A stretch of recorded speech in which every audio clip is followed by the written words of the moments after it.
Hai, Assalamualaikum. Kali ini aku mau cerita pengalaman kegiatan pengabdian kepada masyarakat yang aku dan teman-teman kelompok aku lakuin di tahun 2021 di Desa Bojongcae, Kabupaten Lebak, Provinsi Banten. Hai, sebelumnya kenalan dulu ya sama personel kelompoknya.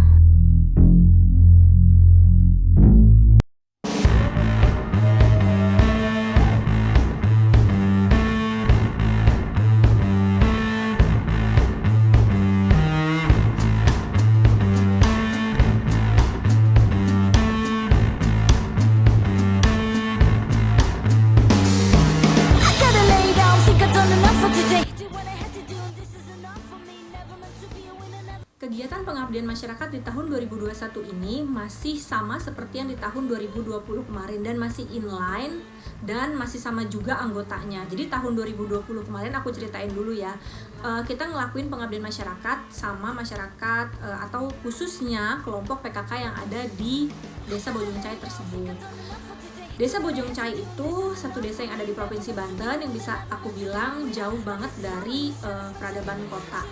Kayak mall atau mungkin supermarket aja di situ sulit ya ditemuin, atau mungkin kayak minimarket yang mart itu sulit ditemuin di situ, hanya ada warung-warung kecil. Dan sekolah dasarnya juga hanya ada satu sekolah negeri sama satu sekolah swasta yang Islam. Jadi bisa kebayang dong gimana sih pendidikan, pola pikir masyarakat yang ada di desa tersebut. Mereka ada kelompok PKK, tapi mungkin kurang berproduktif.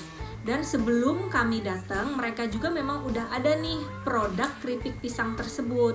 Di tahun 2020, saya dan Bu Tini, seorang anggota dari kelompok Abdi Mas ini, kita punya ide gimana kalau misalkan kita bikin varian yang berbeda terhadap si keripik pisangnya itu. Jadi kita kemarin tambahin kayak rasa balado sama jagung keju tuh di tahun 2020. Tapi karena awalnya pandemi di tahun 2020 nyebabin kita nggak bisa langsung datang ke desa itu. Jadi kita ngelakuinnya lewat online. Aku kasih cuplikannya ya kemarin tuh. Jadi posisinya ini aku sebenarnya nge-record di screen record yang ada di handphone. Ya, kita kasih tahu dulu nih pematerian tentang gimana sih cara mengelola usaha dan ada peluang usaha gitu. Terus tahun ini kita nggak kasih materi lagi, tapi kita udah langsung praktekin apa aja yang bisa kita build up dari bisnisnya mereka. Alhamdulillah setiap lebaran si keripik pisang ini selalu terjual, laris lah ya, banyak pesenannya. Dan tapi sayangnya di tahun kemarin varian rasa balado dan keju tadi itu kurang diminatin sama masyarakatnya. Sehingga karena aku dari Provinsi Lampung, di Lampung tuh juga terkenal loh yang namanya penghasil keripik pisang. Dan paling terkenal banget rasa coklat. So, tahun ini aku ngadain lagi pengabdian masyarakatnya di Desa Bojongcae di Lebak, Banten. Tapi dengan tema kita ngeganti varian rasa yang balado dan keju tadi dengan coklat. Dan kita tambahin beberapa ukuran-ukuran yang bisa dijual ke warung-warung kecil. Karena which is kalau misalnya kita jual di warung-warung kecil dengan ukuran yang seperti ini, nah ukuran tadi 1/4, setengah kilo sama 1 kilo itu sulit banget lakunya. Sementara kan kita pengen banget nih pangsa pasarnya dari anak kecil sampai dengan orang yang udah dewasa ya, atau orang tua. Jadi buat yang di warung-warung tersebut, kita buatnya di kemasan yang 2000-an, yang kecil-kecil gitu loh. Jadi anak-anak kalau pengen belanja atau jajan keripik pisang yang rasa coklatnya bisa nih tanpa harus dia beli yang ukuran besar. Nah, berhubung pada bulan Juni keadaan pandemi udah bisa dibilang adem ayem, akhirnya dengan satu tambahan anggota yaitu Bu Lia, yang tadi udah ada foto di awal, kita memilih untuk datang langsung ke desanya, kita praktek, kita cek pisangnya, kita cek cara penggorengannya, kita cek cara mereka untuk pengemasan dan pembumbuan lain-lainnya. Dan ini dia videonya, check it out.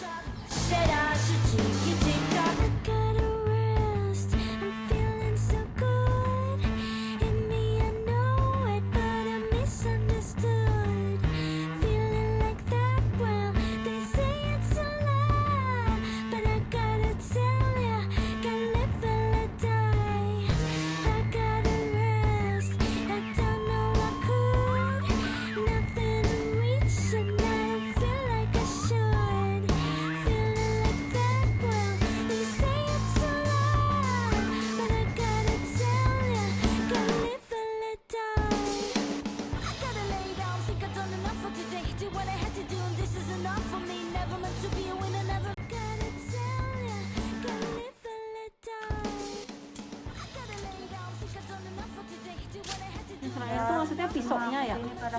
Pisaunya yang kena. Ada di sana. Oh, di desa. Iya. Di desa. Soalnya belikannya lagi ada keperluan ini nih. Rumah sakit udah ada. Urusan keluarga itu sakit. Ada ini deh. Iya. Iya itu. Betul itu.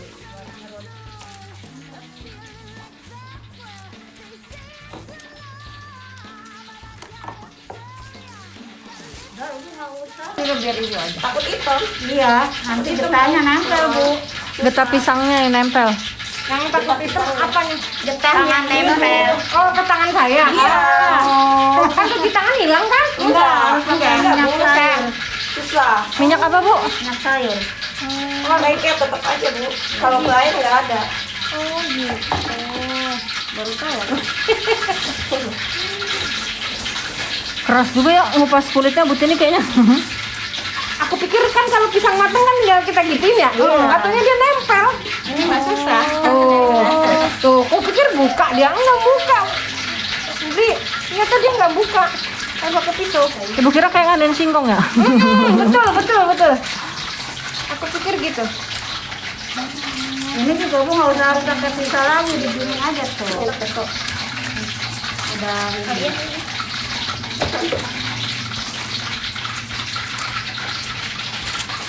Kalau yang kemarin yang kita bikin varian rasa itu dijual atau buat itu aja Bu? Konsumsi? Dijual. Tapi orang-orang lebih suka yang manis, asin doang atau pakai varian Maksudnya rasa? rasa apa gitu? Yang original. Tetap yang original kalau di sini ya? Emang enak original kalau kita mah. Kan kalau saya itu dari Lampung yang paling laku rasa coklat. Makanya tahun ini saya nyobain coba deh pakai bubuk coklat. Gitu. Iya, ada. Kemarin kan bikin 4 rasa ya. Apa aja? Coklat, original, Ayam bawang, balado pedas, original. Oh gitu. Ini kita mau coba bawain ke UPN. Orang UPN suka yang rasa apa?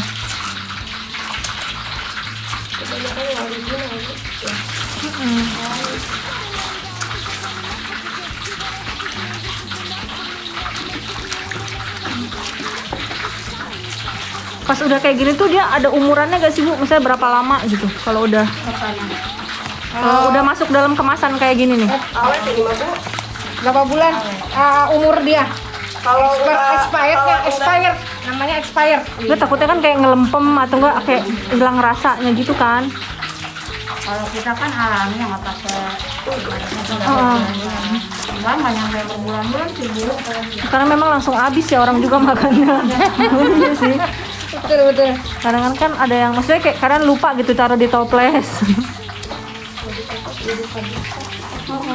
Lagi masak. udah banyak Bu produksinya begini. Udah banyak. Bikin warung-warung gitu kejuan. Tapi kebanyakan yang Iya, biasa aja. bukan rasa varian rasa mbak. Oh dari desa yang mana Bu? Rumah-rumahan itu. Rumahan. Hmm. Dagang yang Kayak gini nih kalau misalnya dikontinuin gitu Bu ya, misalnya tiap bulan itu harus nunggu dari anggaran yang desa ya? Berarti terus nunggu ada pemodal.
ada kan itu yang jual. Kalau yang orang-orang biasa, warga biasa gitu jualan kan cuma yang original ya. Nggak ada varian rasa.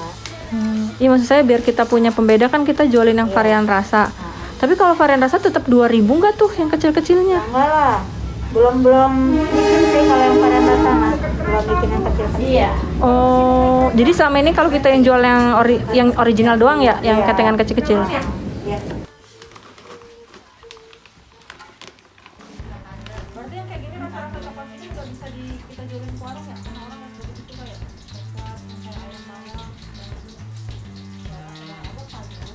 Belum pernah sih kalau dikecilin itu di warung. Anak-anak pada suka. Iya, maksudnya coba kita.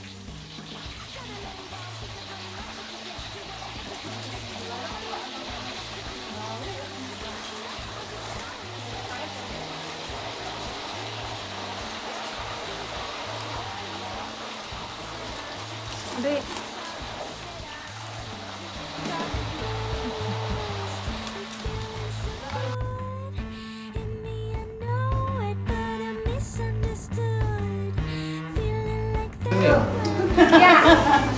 Ini original Pak. Coklat berapa? 15. Porsi Bapak yang ini 15-an kan? Iya. Yang seperempat. Ibu yang jual ya? Dijual. Kalau coklat mau 5. Oh, 5. Yang ini 20. Iya. Coklat kan 20. Oh iya. Masih sensi marketing teman-teman Ya udah nih saya coklat 1, ini 1. Gimana? Udah lihat video proses pembuatan keripik pisangnya? Well, sebenarnya ada banyak sih pembuatan keripik pisang yang kalian juga bisa lihat di YouTube lainnya. Tapi kenapa harus nonton yang di YouTube ini?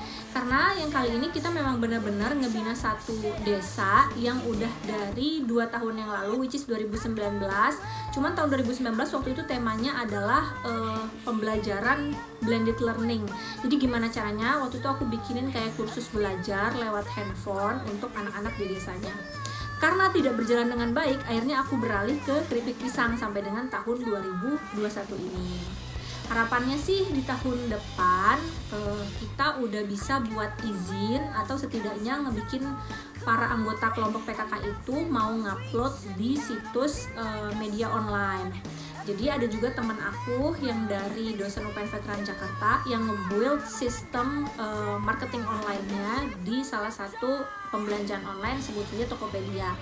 Udah ada tokonya, toko online-nya, tapi memang belum terkelola dengan baik. Karena apa? Karena sinyal di daerah situ tuh bisa dibilang susah banget ya gitu. Saya yang sudah pakai SIM merah saja masih nggak ada sinyal kalau lagi ada di sana, dan hanya ada beberapa provider tertentu. Dan satu lagi, kualitas kamera yang mereka punya itu kurang baik sehingga membuat penampilan dari barangnya itu kurang menarik. Sehingga di tahun ini aku udah siapin beberapa foto-foto yang layak untuk kita masukin ke medsosnya atau ke toko online-nya, sehingga harapannya di tahun depan sudah bisa berjualan di marketing online atau di platform-platform online lainnya. Harapannya sih nggak cuma di Tokopedia, tapi bisa di semua deh jenis merchant online yang tersedia dan mudah untuk diakses. Nah, sekian dulu ya cerita tentang pengabdian masyarakat dari aku dan teman-temanku dari dosen UPN Veteran Jakarta. Sampai bertemu di cerita selanjutnya. Dadah!